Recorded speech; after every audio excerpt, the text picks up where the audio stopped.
हरिहंत सिद्ध सूरी उपाध्याय साधु सर्व अर्थ के प्रकाशी मांगलिक उपकारी है।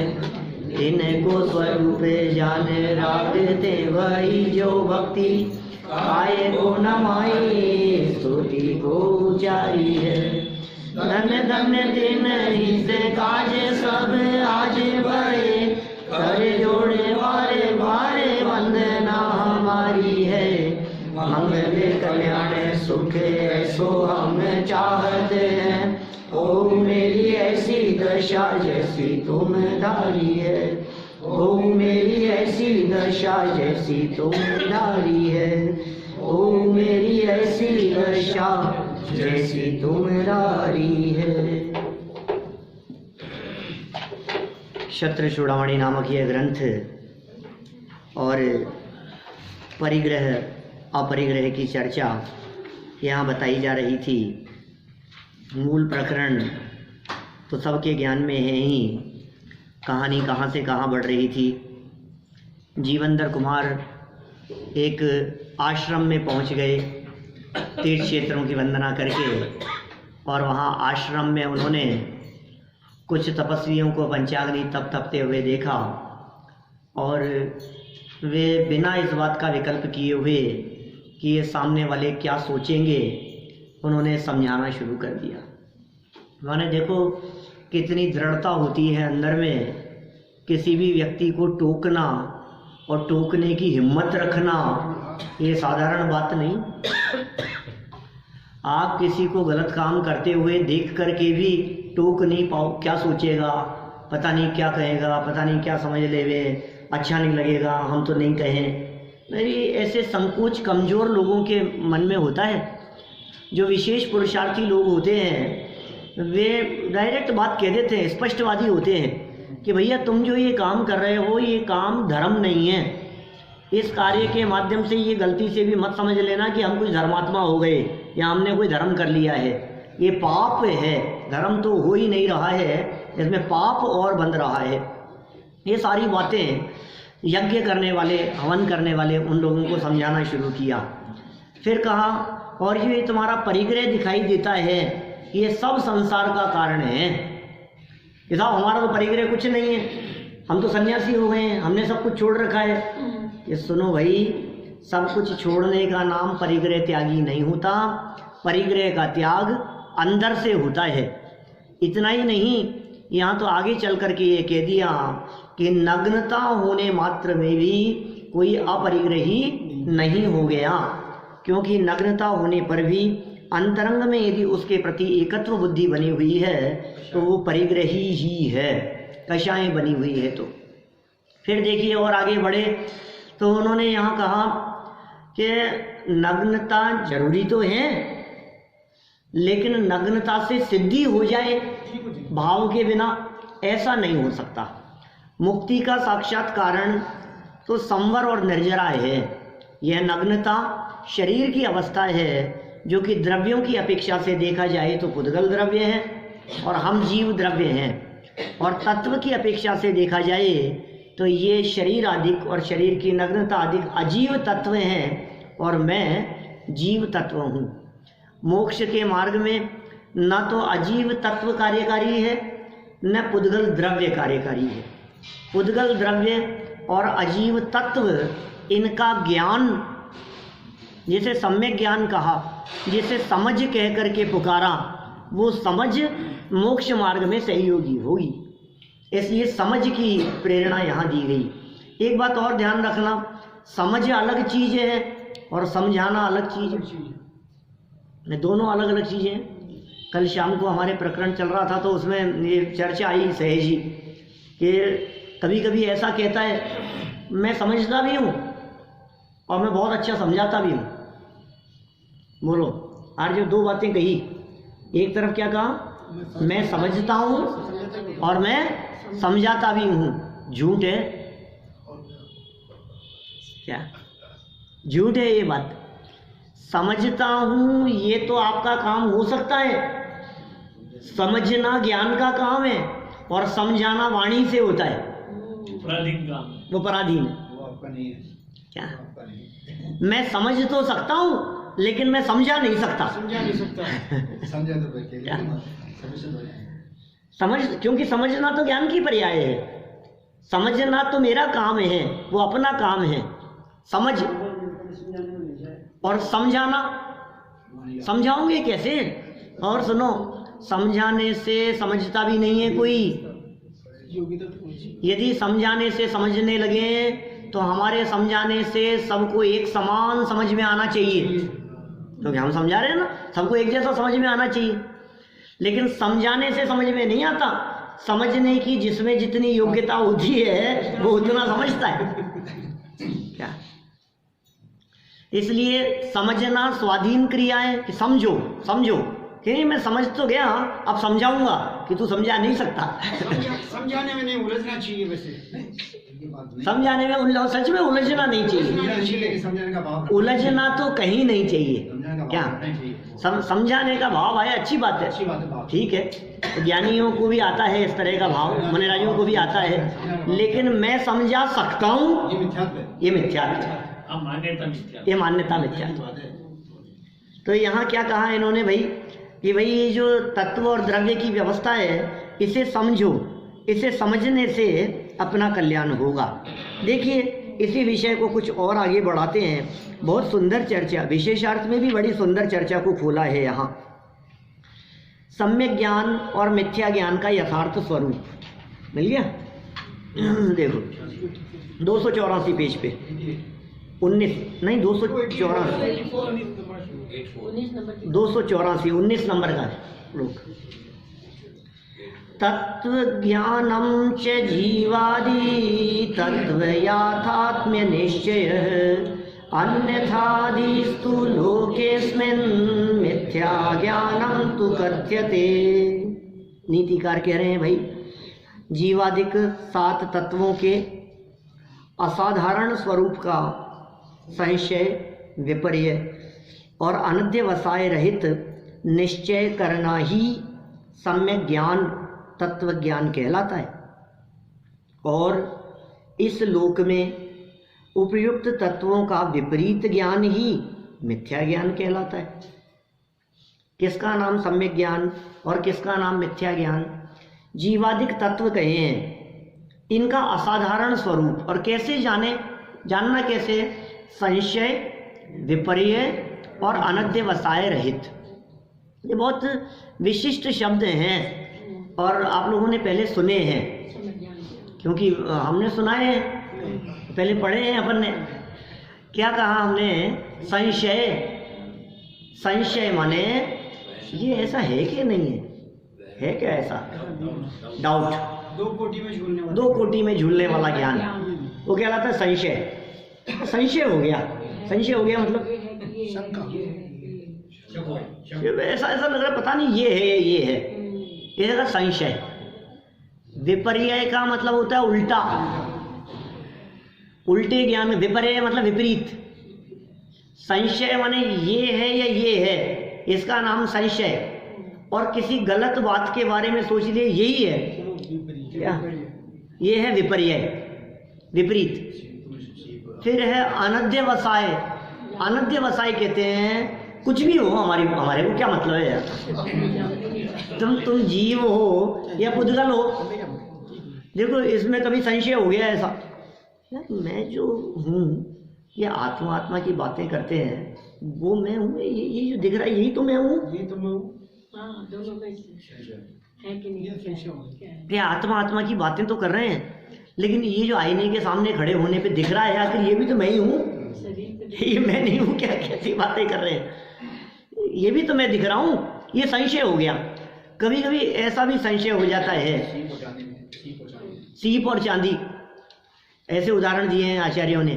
सीप को देख करके कि ये चांदी है या सीप है, जैसा विकल्प खड़ा हो गया। 2 कोटि में झूलने वाले ज्ञान का नाम संशय है। कभी कभी ऐसा भी संशय हो जाता है, ताला बंद करके नीचे उतरे, बाहर आ गए और फिर लगाया कि नहीं लगाया पता नहीं, तो एक बार देख ही आता हूँ। अपन ने अपने हाथ से चाबी लगाई थी, ताला लगाया था, चाबी घुमाई थी, चाबी जेब में रखी थी, फिर भी पता नहीं लगाया कि नहीं लगाया। ये जो विकल्प खड़ा हो गया ये संशय। और विपर्य क्या है? उल्टा, कि शरीर और आत्मा के बारे में जो संशय हो गया था, नहीं नहीं आत्मा कुछ नहीं, मैं तो शरीर ही हूँ, यही तो मैं हूँ यार। ये सब आत्मा तो मंदिर वालों की बातें हैं, ये तो फालतू लोगों की बातें हैं। ये दिख रहा हूँ ना साफ साफ, मैं कहता हूँ मैं हूँ, ये विपर्य है। और किसी से हमने ये आत्मा और पुद्गल के बारे में कुछ कहा, बोले यार ये सब बेकार है, हम इन चीज़ों में नहीं उलझते। कुछ भी हो, आत्मा हो तो आत्मा, पुद्गल हो तो पुद्गल, शरीर हो चाहे आत्मा, हमें क्या लेना देना है?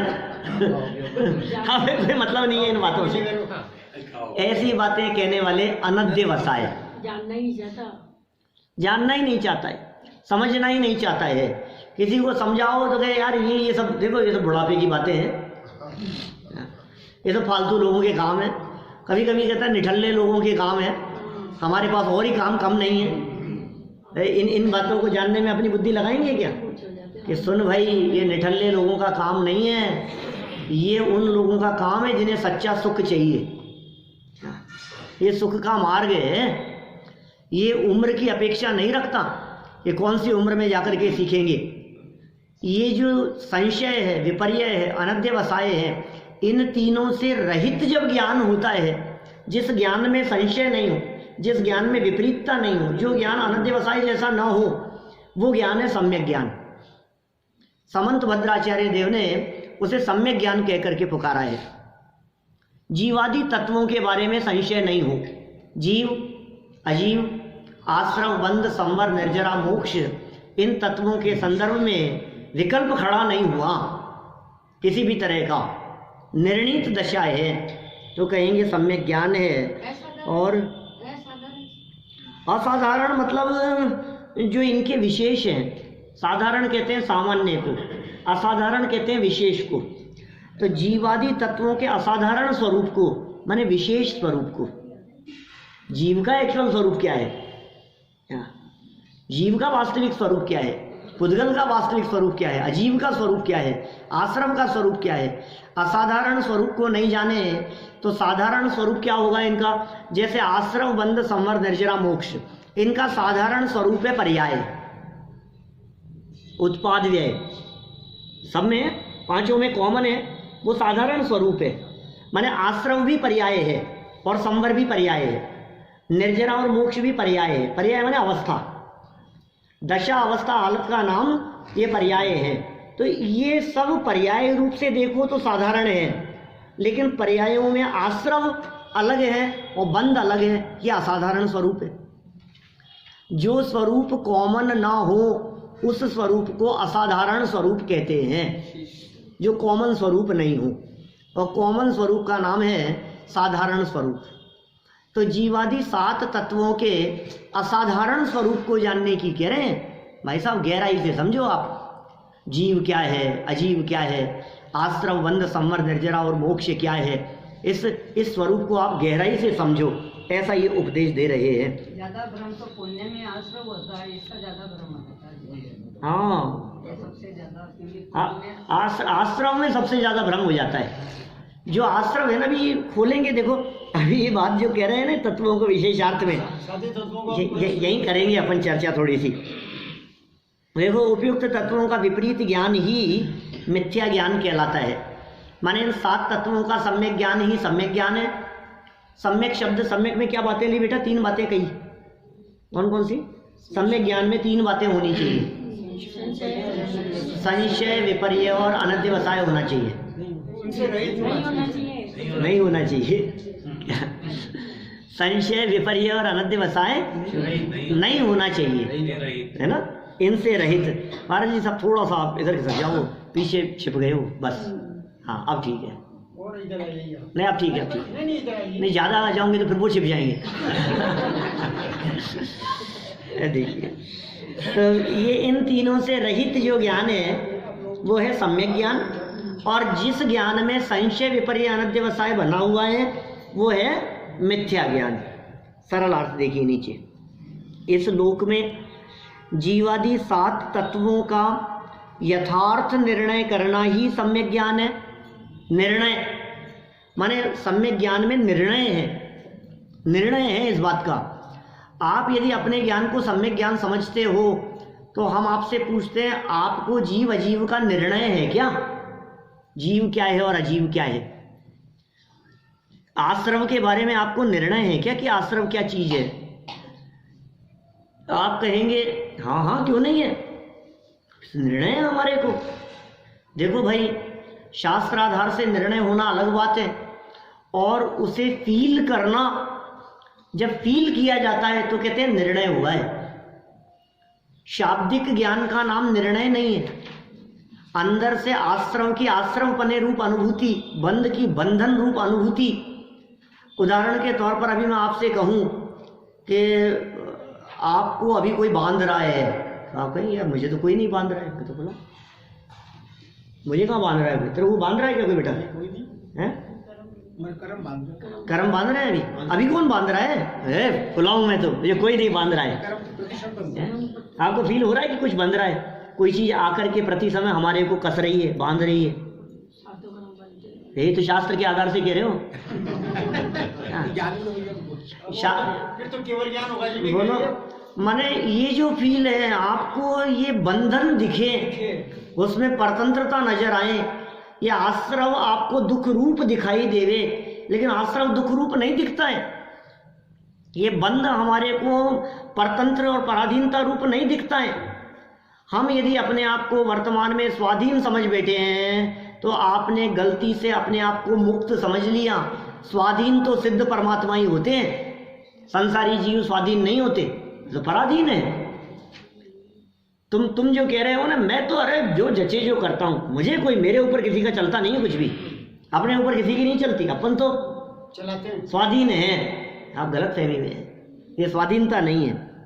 देखिए, इस लोक में जीवादि 7 तत्वों का यथार्थ निर्णय करना ही सम्यक ज्ञान है और इन्हीं 7 तत्वों का अयथार्थ निर्णय होना ही मिथ्या ज्ञान है।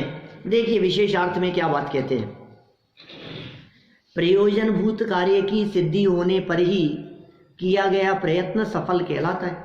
जैसे धान के कूटने रूप परिश्रम चावलों की प्राप्ति होने पर ही सफल होता है, सफल कहलाता है। अरे साहब मेहनत तो बहुत की मैंने, काम हुआ कि नहीं हुआ? काम तो नहीं हुआ, लेकिन मेहनत तो बहुत की थी कि नहीं। क्या माने, यदि तुम मेहनत करते तो सफल होते ही। अरे कई ऐसे विशिष्ट विद्वान हैं, वो ऐसी बातें कहते हैं कि मेहनत कहते ही उसे हैं जिससे काम हो जाए। काम नहीं हुआ है इसका मतलब मेहनत नहीं हुई। बहुत से लोग ऐसा कहते हैं ना, हमने सम्यक दर्शन की प्राप्ति के लिए बहुत पुरुषार्थ किया फिर भी नहीं हुआ। बोले तूने विपरीत पुरुषार्थ करके फल चाहे तो कैसे मिले? शब्द ख्याल में आते हैं क्या? पुरुषार्थ से मोक्ष प्राप्ति वाले प्रकरण में लिखा है टोडरमल जी साहब ने, पुरुषार्थ से मोक्ष प्राप्ति 9वें अध्याय में, वहां उन्होंने चर्चा की है कि तू विपरीत कार्य करके और फल चाहे तो कैसे मिले। काम कर रहा है उल्टा और कह रहा है मेहनत कर रहा हूं, मेहनत कर रहा हूं। तू समझता ही नहीं है मेहनत क्या होता है, तो समझता ही नहीं है पुरुषार्थ क्या होता है। पुरुषार्थ तो बहुत कर रहा हूं, पुरुषार्थ तो बहुत कर रहा हूं। अरे इसे पुरुषार्थ नहीं कहते। पुरुषार्थ करने के लिए पुरुषार्थ क्या है वो समझना पड़ता है, कार्य कैसे होता है उसका यथार्थ निर्णय करना पड़ेगा। हमने कह दिया यहाँ पर ऐसा भी 7 तत्वों का यथार्थ निर्णय, या फिर समझ लो आप प्रयोजनभूत कार्य करना है। हमारे को प्रयत्न तो किया लेकिन सफल नहीं हो सका। ये जो 7 तत्व का निर्णय है ये तो ज्ञानियों के लिए है, अज्ञानी को तो 9 पदार्थों का निर्णय करना है। एक ही बात है, 7 तत्व कहो या 9 पदार्थ कहो, क्योंकि हम तो भी पाप पुण्य को ही नहीं समझ रहे, हम तो कर्ता हाँ। बने का। लेकिन वो 7 ही क्यों 9 कहे हैं शास्त्रों में? जो 7 कहे हैं वो आश्रव में ही गर्भित कर लिया है, पुण्य पाप को मिला लिया है, और जहाँ विशेष कर दिया है वह 9 कह दिया है। हमारे यहाँ शास्त्रों में कहीं 9 तत्व कह देते हैं दिपेश जी, कहीं 7 तत्व कह देते हैं। तो तत्व 7 है या 9 है? यार जब दोनों ही है तो 9 कैसे कह देते हैं? पुण्य और पाप मिला करके पदार्थ 9 कहलाते हैं। पुण्य और पाप मिल जाते हैं, मैंने जीव अजीव आश्रम वन संबंध जरा मोक्ष, इसमें पुण्य पाप को जोड़ दो तो 9 पदार्थ कह दिए। ऐसा पुण्य पाप को क्यों छोड़ दिया ये बताओ? ये छोड़ा नहीं है किसी ने भी, ये साथ के हैं तब तो छोड़ दिए ना, ये छोड़े नहीं है, उसी में गर्भित हो गए हैं।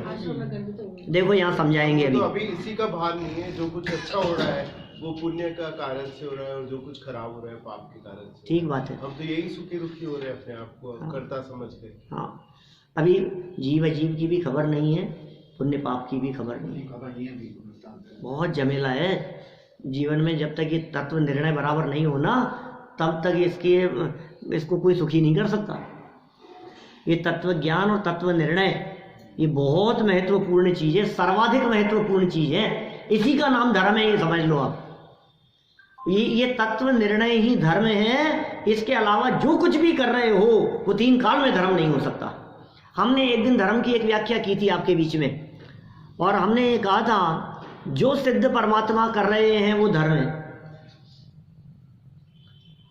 जो सिद्ध भगवान कर रहे हैं वो धर्म है। 2-3 बातें कही थी ना, 3 बातें कही थी। तो सिद्ध भगवान जो कर रहे हैं वो धर्म है, और जो सिद्ध नहीं कर रहे वो धर्म नहीं है। कि साहब हम स्वाध्याय कर रहे हैं, ये धर्म नहीं है क्या?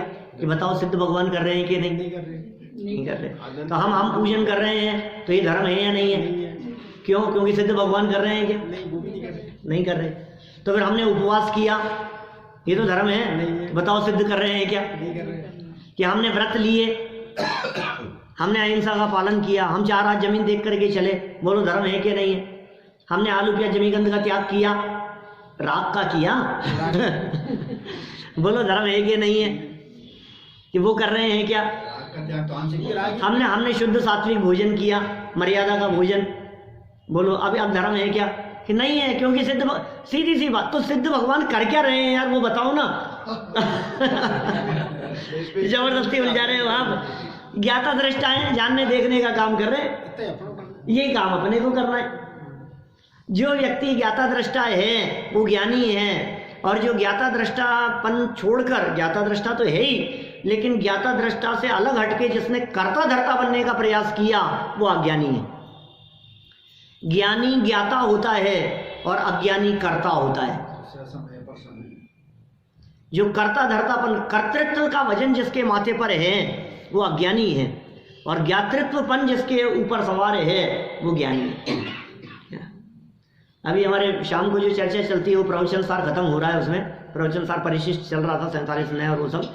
तो अंतिम कलश में अमृत चंद्र आचार्य देव कहते हैं कि भाई ये जो रचना हुई है, ये जो टीका की है, ये जो वाणी आदि है, इनमें हमारा कुछ कर्तृत्व नहीं है क्या?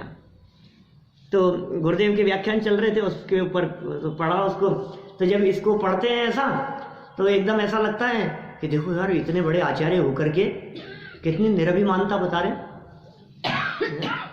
जैसे मानतुंगाचार्य देव ने कहा ना ऐसा, अल्प श्रुतम श्रुतवताम परिहास धाम त्वद्भक्तिरेव मुखरी कुरुते बलान् माम् यत्को किल किल मधौ मधुरं विरोधि तच्चाम्रचारु कलिकानि करे कहे। अल्प श्रुतम श्रुतवताम परिहास धाम है, अल्प श्रुत हूँ और श्रुतवताम परिहास धाम है, ज्ञानियों के हंसी का पात्र बनूंगा। अभी वो जो अपने ऑडियो थे ना वो अभी यूट्यूब पे डाल दिए, लोगों की बहुत डिमांड थी, 2-3 दिन से अभी डालना शुरू किए हैं भक्तामर के ये प्रवचन। अल्पश्रुतम यहाँ चलाए थे हमने 2011 में भक्तामर स्तोत्र, वो डेट डली थी आपकी डाली हुई इसलिए पता है अल्पश्रुतम। और मान तुम जैसे आचार्य वो क्या कह रहे हैं अपने आप को, अल्पश्रुत हूँ मैं, तो अज्ञानी हूँ मैं। तो ये अमृत चंद्राचार्य क्या कहते हैं अंत में, टीका लिखने के बाद अंत में क्या कह रहे हैं कि ये जो शब्द रचना हुई है, ये जो टीका की गई है, ये जो वचन है, शब्द हैं, वाणी है, मैं इनका कर्ता धर्ता नहीं हूं, इनमें मेरा कर्तृत्व नहीं चलता है। तो आप इस वाक्य को सुन करके क्या अर्थ लगाएंगे बोलो? आप ये समझेंगे कि अमृत चंद्राचार्य देव कितने विनम्र हैं, कितने सहज हैं, कितने सरल है। देखो अपनी लघुता प्रदर्शित, इतना बड़ा काम करने के बाद में अरे साहब मेरा कुछ नहीं है इसमें, अपने को लगता है कितनी महानता बता रहे हैं। गुरुदेव ने अर्थ करते हुए क्या कहा, उन्होंने कहा यह अकेला महानता बतलाना ये यहाँ उद्देश्य नहीं है। वो कह रहे हैं वस्तु स्थिति ऐसी है कि मैं कर नहीं सकता हूँ। क्या मोह में मत नाचो, ऐसे शब्द के प्रयोग किए हैं बिल्कुल। क्या मोह में मत नाचो, ये अज्ञानी जीव को ऐसा लगता है कि अरे हाँ कितनी लघुता प्रदर्शन की बात नहीं है। लघुता प्रदर्शन तो जन सामान्य भी कह देते हैं। बड़े बड़े काम करने वाले नेताओं से आप पूछोगे तो वो भी आपको आज अरे साहब मैं कौन साहब सब सामने दिए गएंगे, पीछे से जाते हैं। आप ही की कृपा है, तो ऐसे दूसरे के ऊपर कहेंगे। ऐसे लघुता प्रदर्शित करने वाले जन सामान्य बहुत दिखाई देते हैं। बहुत अंतर है। यहाँ आचार्य देव के जो वचन है, यह वचन अकेले इसलिए नहीं है कि लघुता प्रदर्शित की हो। वस्तु स्थिति यह है कि हम वाणी के कर्ता हो नहीं सकते। वस्तु स्थिति यह है कि ये चेतन वाणी को कैसे करे, ये तो बताओ। ये वाणी का कर्ता कैसे बने? ये चेतन तत्व अचेतन पदार्थों का कर्ता बन सके, ऐसा संभव ही नहीं है, हो ही नहीं सकता है। देखो यहाँ कैसी कैसी बातें कहते हैं। हे उपादेय को समझा रहे हैं आगे। एक तो परिश्रम कहा विशेषार्थ के पहले पैराग्राफ में कि परिश्रम किसे कहते हैं? जिससे कार्य की सिद्धि हो उसे परिश्रम कहते हैं। जिससे कार्य की सिद्धि ना हो उसे हम परिश्रम कहते ही नहीं हैं। आप कहें हमने मेहनत तो बहुत की लेकिन फिर भी काम हुआ नहीं, तो बेटा तेरी मेहनत में ही कमी थी। तो परिश्रम को परिणाम निकलना चाहिए। परिणाम निकलना चाहिए। परिणाम निकलेगा तो परिश्रम हुआ, परिणाम नहीं निकला तो परिश्रम भी नहीं हुआ। देखो नीचे आगे क्या कह रहे। ज्ञानार्जन करने का फल हेयोपादेय का परिज्ञान होना है। क्या ज्ञानार्जन करने का फल क्या है? हमने ज्ञान अर्जन किया, हमने समझा, हमने इसका फल हे उपादेय का परिज्ञान होना है। हे उपादेय क्या होता है अर्जुन? आश्रम की है। हे माने छोड़ने लायक, उपादेय माने ग्रहण करने लायक। हे माने ये तो हे है बच्चों, हे शी तो कहते हैं ना, हे है, ये छोड़ने लायक है, ये उपादेय है, ये ग्रहण करने लायक है। तो ज्ञानार्जन का असली फल क्या है? हे उपादेय को पहचानो, नहीं तो क्या ज्ञान प्राप्त किया आपने? ज्ञान की सार्थकता हे उपादेय को पहचानने में है। ज्ञान की सार्थकता अपना पराया पहचानने में है। कैसे तजिए गई है? बिन जाने थे कैसे तजिए गई है दोष गुणन को। तो जानने की सार्थकता किसमें है? क्या ग्रहण करना है और क्या छोड़ना है, ये ज्ञानार्जन का फल बतलाया है इन्होंने। हे उपादेय का परिज्ञान होना है। किंतु ज्ञानार्जन करने पर भी हे उपादेय का ज्ञान नहीं हुआ तो ज्ञानार्जन के लिए किया गया परिश्रम निष्फल है। आपको सब जान लिया, अरे जान तो लिया लेकिन किया क्या जान के, ये बता कि साहब मैंने जान लिया ये जहर है, मैं पी रहा हूं मैं तो मजे से, लेकिन जान तो लिया। तो जानने का मतलब उसका फल निकलना चाहिए, या तो हेय होना चाहिए या उपादेय होना चाहिए। ये ज्ञानार्जन का फल है। क्या जान लिया मैंने, तो तूने कुछ नहीं जाना। तूने लोग कहते हैं ना ऐसा कि कोई काम कहो तो हम सब जानते हैं, सब जानते हैं, तो जानता हूं मैं। कि जानता है कि हाँ इसमें क्या है, ये तो मैं जानता हूं। तो यदि ये जानता है तो जानने के बाद में त्याग हुआ कि नहीं हुआ? जानने के बाद में ग्रहण हुआ कि नहीं हुआ? आत्मा को जानना कब कहलाए कि आत्मा को जानकर आत्मा में अपनापन हो तो आत्मा को जानना कहलाए। ऐसे तो आत्मा को जानने वाले बहुत मिलेंगे, गली गली में लोग इस तरह के मिल जाएंगे जो आत्मा की बातें करेंगे, ब्रह्म की चर्चा करेंगे, ब्रह्म सत्यम की बात करेंगे, ब्रह्म सत्य है, आत्मा की बात करेंगे। ये ब्रह्म कुमारी वाले लोग हैं, चाहे सांख्य मतावलंबी हैं, सब लोग आत्मा शब्द सबके यहाँ मिलेगा। आत्मा की बातें भी करेंगे, वो कहेंगे हम आत्मा को जानते हैं। तो तू आत्मा को जानता है तो आत्मा में अपनापन है या नहीं है? वो उपादेय हुआ कि नहीं, उसे ग्रहण किया या नहीं? आत्मा को आत्मा जानकर उसको ग्रहण करे तो कहते हैं आत्मा का ज्ञान सच्चा। पर को पर जानकर उसका त्याग करे तो पर का ज्ञान सच्चा। आश्रव को आश्रव जानकर आश्रव छूटे तो आश्रव का ज्ञान सच्चा। और तू कहे मैं आश्रम को तो जानता हूँ, कि क्या जानता है कि घर में रखने लायक है, कि तू जानता ही नहीं। को जाना तो कितनी क्या जाना, तो क्या गे को गे जानकर छोड़ा जाएगा या गे में हे उपादेय ढूंढना जाएगा? गे में हे उपादेय नहीं देखा जाएगा, ये तो गे है, गे तो गे मात्र है, लेकिन कुछ गे ऐसे भी हैं जो हेय हैं, कुछ गे ऐसे भी हैं जो उपादेय हैं। जैसे आश्रव और बंध, ये गे भी हैं लेकिन हे भी हैं। अरे जानेगा तभी तो छोड़ेगा, ये तो सारी हैं, गे तो सातों तत्व हैं, जानेगा तभी तो छोड़ेगा। जैसे गड्ढे का एग्जाम्पल दिया ना कि भाई देखना गड्ढा है कि नहीं, और हाँ देख लिया मैंने, और फिर चलता चलता गिर गया उसमें, क्या देखा, तो देखा था कि नहीं, कि देख तो लिया था, कि इसे देखना नहीं कहते हैं। आपने कहा था गड्ढा है, आपने कहा था गड्ढा है। शादी होकर के नई नई बहू आई तो झाड़ू लगाने के बाद में कचरा इकट्ठा किया था, तो बहू से कहा देख बेटा इधर से खिड़की से फेंके तो नीचे आदमी देख के फेंकना। क्या उसने कचरा फेंका और नीचे से एक आदमी झगड़ने के लिए आ गया कि मेरे ऊपर कचरा डाल दिया। तो सास ने बहू को बुला करके कहा कि तूने क्या किया, तेरे से कही तो थी मैंने आदमी देख के डालना। आदमी देख के डाला है, कि अम्मा जी आदमी देखने के चक्कर में तो 15 मिनट खड़ी रही। आप ही ने तो कहा था जब तक कोई आदमी आया तो मैंने उसके ऊपर तो आदमी देख करके डालना मतलब क्या, इसे देखना थोड़ी ना कहते। तुम उसका भाव नहीं समझे। उसको जानने का मतलब ये है, ज्ञानार्जन की उपादेयता है, हे उपादेय को पहचानना, कौन हे और कौन उपादेय है, अन्यथा किया गया परिश्रम निष्फल है। इसी प्रकार तत्व ज्ञान करने पर उसका फल वीतरागता, तत्व ज्ञान किया उसका फल वीतरागता, सच्चा सुख प्राप्त नहीं हुआ तो तत्वों का निर्णय करना ही निष्फल रहा। हिसाब हमें तत्व निर्णय हो गया कि वीतरागता प्रकट हुई क्या, कि वो तो नहीं हुई, क्या तो तेरा परिश्रम बेकार है।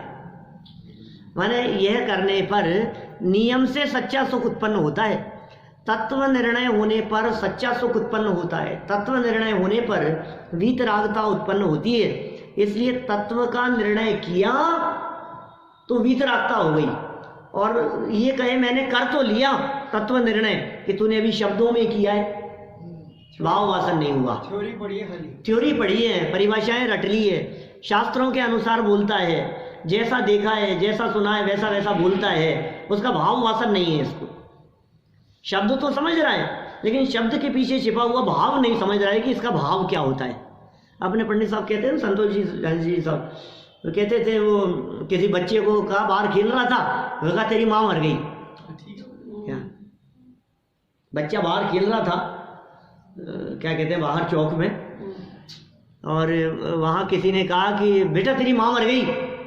क्या अब यदि वो ये सुनने के बाद भी खेल रहा है तो इसका मतलब क्या हुआ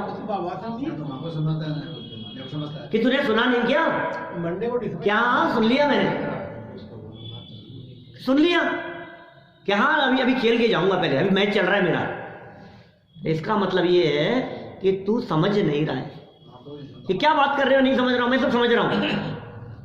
अभी सुबह ही जाकर के आई थी, बाजार गई थी, आ गई थी, अभी मर गई है, आ जाएगी।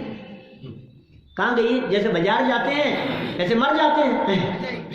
क्या वो उसका भाव भाषण नहीं है उसको, या तो तू माँ का मतलब नहीं समझता या मरने का मतलब नहीं समझता। शब्द समझ रहा है, शब्द ख्याल में आ रहा है, मर जाना, ये सुन लिया उसने।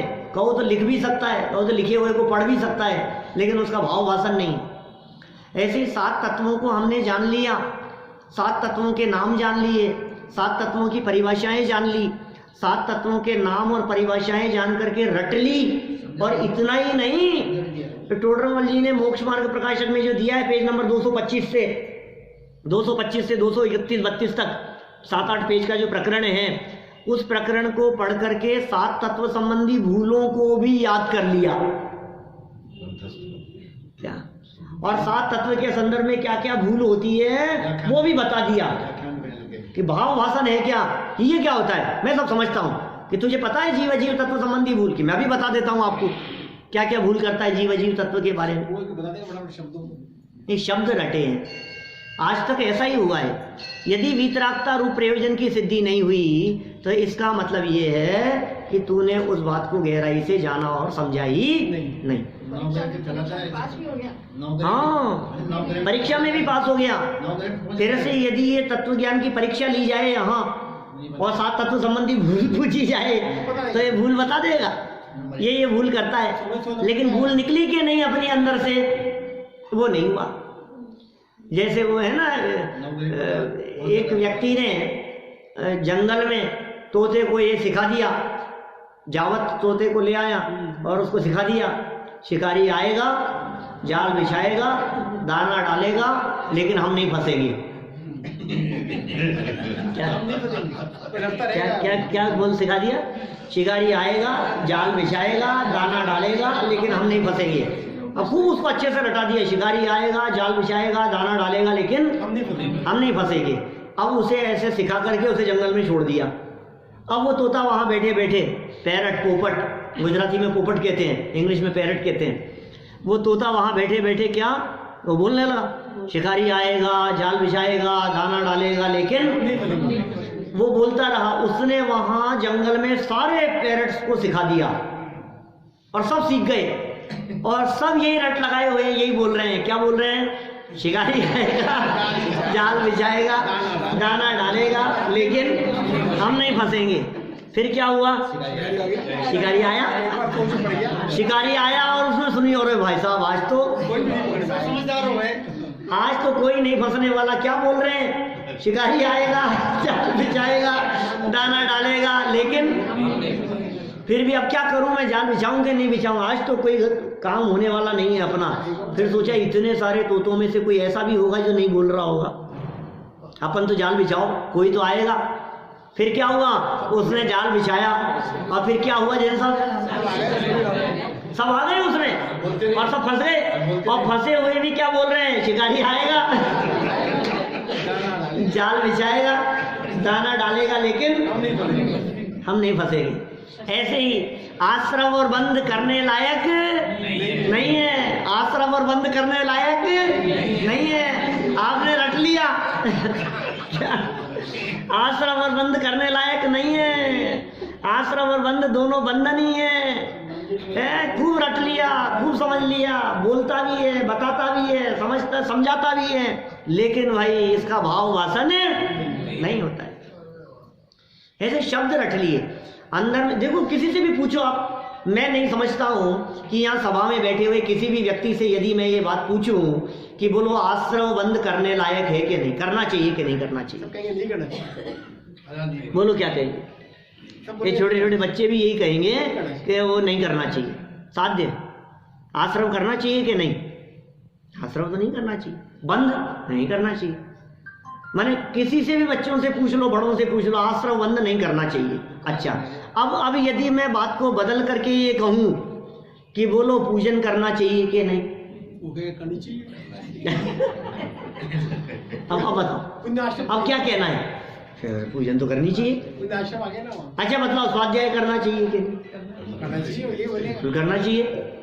अच्छा, मतलब स्वाध्याय करना, अच्छा स्वाध्याय करना चाहिए। मैं इस जड़ की बात नहीं कर रहा हूँ, मैं ज्ञानात्मक क्रिया की बात कर रहा हूँ। जानना चाहिए हमारे को, मैं परिणामों की बात कर रहा हूँ। भावपूर्वक स्वाध्याय करना चाहिए कि नहीं?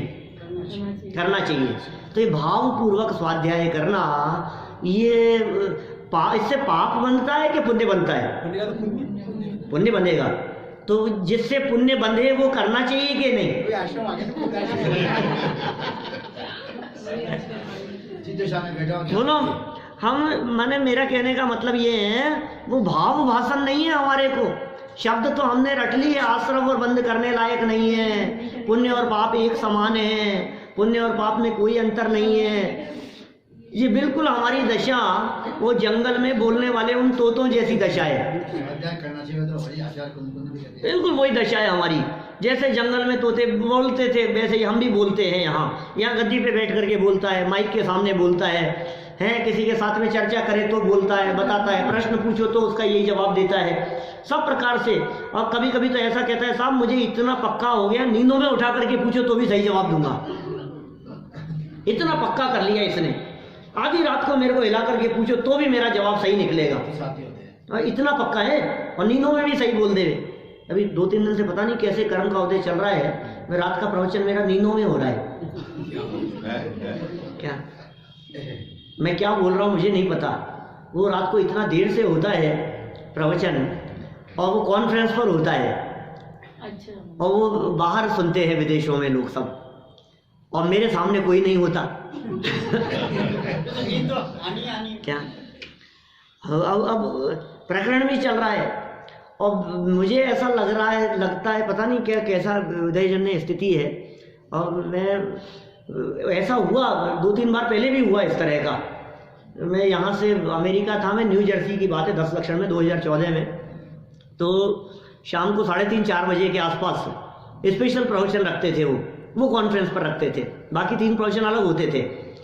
तो वो उस समय जो प्रवचन होता था, वो प्रवचन वो ऐसा समय होता था, यहाँ से डायरेक्ट पहुँचा ही था मैं, वो जेट लैग, और वो ये समझता है ऐसी नींद आती है, इतनी खतरनाक नींद आती है अपने आप ही शाम को 3:30-4 बजे के आसपास, कि उठाओ तो नहीं उठे। और वो प्रवचन का टाइम क्या उसमें कर रहे हैं, प्रवचन करते करते कैसे सोएंगे। पूरा प्रवचन, बाद में मैं जब होश आया, मतलब क्या मुझे लगा कि मैंने क्या बोला मुझे कुछ नहीं मालूम।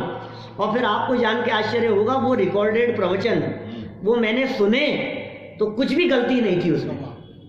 क्या वो जो बात नींदों में बोली ना, वो बात बिल्कुल नींदों में भी वैसे के वैसे वो बात कही गई।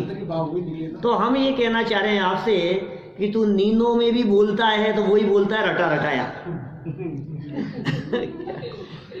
साहब आप रट करके तो नहीं बोलते, ऐसा तो लगता नहीं है आपके बोलने से रट करके बोल रहे हो।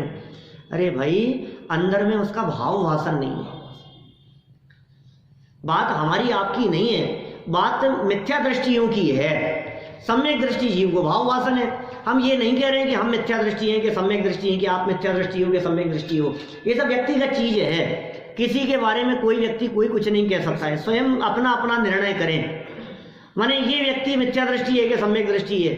यदि तुम्हें तत्वों का यथार्थ निर्णय और भाव वासन है, आप कहते हो हमें भाव वासन भी है, तो हम तुमसे पूछते हैं यदि तुम्हें भाव वासन है तो तुम्हें वीतरागता रूप प्रयोजन की सिद्धि हुई या नहीं, सुख मिला के नहीं, आनंद उत्पन्न हुआ के नहीं। तो कहते वो तो नहीं हुआ। तो बोले ये कसौटी है जिससे पता लगता है कि अभी आपको तत्व निर्णय सच्चा नहीं हुआ। ये कसौटी है। देखो कैसे वाक्य दिए हैं, देखो हो गया ना ये वाक्य पूरा। यहाँ वापस देखो यही पैराग्राफ ज्ञान, क्योंकि फिर नीचे वाला पैराग्राफ कल से पढ़ेंगे, 1 मिनट और है अपने पास में अभी। ज्ञानार्जन करने का फल हेयोपादेय का परिज्ञान होना है। ज्ञानार्जन का फल हेय उपादेय का ज्ञान होना है, किंतु ज्ञानार्जन करने पर भी हेय उपादेय, 2 शब्द है बेटा यहाँ हेय उपादेय में, हेय और उपादेय, इनका ज्ञान नहीं हुआ तो ज्ञानार्जन के लिए किया गया परिश्रम, तुमने पढ़ करके तैयार नहीं किया, तुमने पढ़ करके याद नहीं किया, तुम्हें पढ़ करके भी समझ में नहीं आया, तुम्हारा पढ़ना बेकार हो गया। 1 घंटे बैठे तुम, और 1 घंटे बैठने के बाद में तुमने ऊपर से नीचे तक पूरा पढ़ लिया, और पढ़ने के बाद में तुम्हारे समझ में नहीं आया कुछ भी, तो पढ़ना ही बेकार चला गया ना। 1 घंटा ही बेकार हो गया ना। वो बेकार है यदि कुछ नहीं समझ में आया तो। पुण्य बांध लिया जी, उसमें क्या दम है, थोड़ा सा पुण्य बांध लिया होगा, बाकी प्रयोजन तो कुछ सिद्ध नहीं हुआ उससे।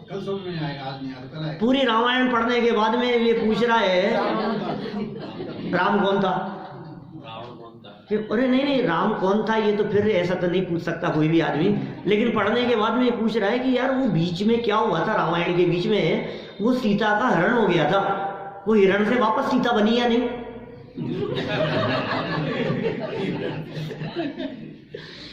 सीता का क्या हो गया था, हरण हो गया था। वो हिरण से दोबारा सीता बनी या नहीं बनी, ये पूछ रहा है। इसका मतलब ये कि तेरा पढ़ना बेकार चला गया, तूने क्या पढ़ा, फिर कुछ समझ में नहीं आया तेरे। देखो परिश्रम निष्फल है। इसी प्रकार तत्व ज्ञान करने पर उसका फल, तत्व ज्ञान का फल वीतरागता, सच्चा सुख, अतीन्द्रिय आनंद, अभूतपूर्व आनंद, वो आनंद मिला या नहीं, वो प्राप्त हुआ या नहीं। यदि वो प्राप्त नहीं हुआ तो तत्वों का निर्णय करना ही निष्फल है। तो फिर साहब ये तत्व निर्णय कैसे होता है कि ये जानने के लिए पहले आपको 7 तत्व गहराई से समझने पड़ेंगे, जिसका स्वरूप हम कल यथासमय पढ़ेंगे।